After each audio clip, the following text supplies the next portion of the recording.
नजर डालेंगे दिलचस्प और अजीब खबरों की तरफ।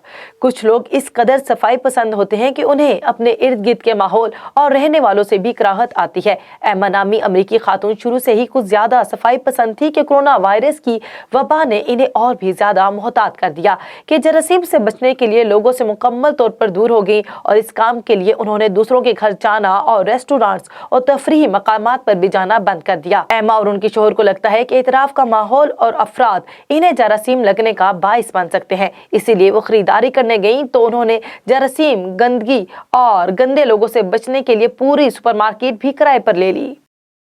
अमरीकी रियासत कैलिफोर्निया के साहिली समंदर पर दियो कामत पर इसरार आबी मखलूक ने खौफ और हरास फैला दिया। गैर मुल्की खबर रसां इदारे की रिपोर्ट के मुताबिक अमरीकी रियासत कैलिफोर्निया के इलाके सैन डियागो के साहिल पर खौफनाक आबी जानदार मिला। इब्तदाई तौर पर इसे पुरइसरार समुद्री मखलूक समझा गया, लेकिन बाद में माहिरीन ने इंकशाफ किया कि इसे फुटबॉल मछली कहा जाता है, जिसे साइंसी एतबार से हेमेटोपेडी कहा जाता है। ये मछली बहरा अक्यानुस हिंदुल काहिल में 3 से 4 हजार फीट गहराई में पाई जाती है। इस खौफनाक मछली को पहली मर्तबा 1837 में दरियाफ्त किया गया था।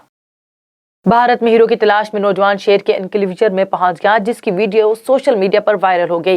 भारतीय मीडिया रिपोर्ट्स के मुताबिक रियासत हैदराबाद के नेहरू ज़ूलॉजिकल पार्क में अफ्रीकी शेरों के एनक्लेवियर में दाखिल होने के बाद एक 31 साल शख्स को रेस्क्यू कर लिया गया। वाकई इस वक्त पेश आया जब जी साइको में नामी शख्स चिड़ियाघर के शेरों के अहाते में दाखिल होने में कामयाब हुआ और शेर से चंद मीटर दूर एक चट्टान पर बैठ गया। चिड़ियाघर में मौजूद दीगर लोगों ने नौजवान को देखकर चीखना चिल्लाना शुरू कर दिया और कुमार को अंदर ना कूदने को कहा। ताहम कुमार शेर के दूर जाने के इंतजार करता रहा ताकि वो दीवार से नीचे उतर सके। कुछ देर बाद चिड़ियाघर की इंतजामिया मौके पर पहुंची और इसे बचाने के बाद पुलिस के हवाले करते हुए शिकायत दर्ज करवा दी।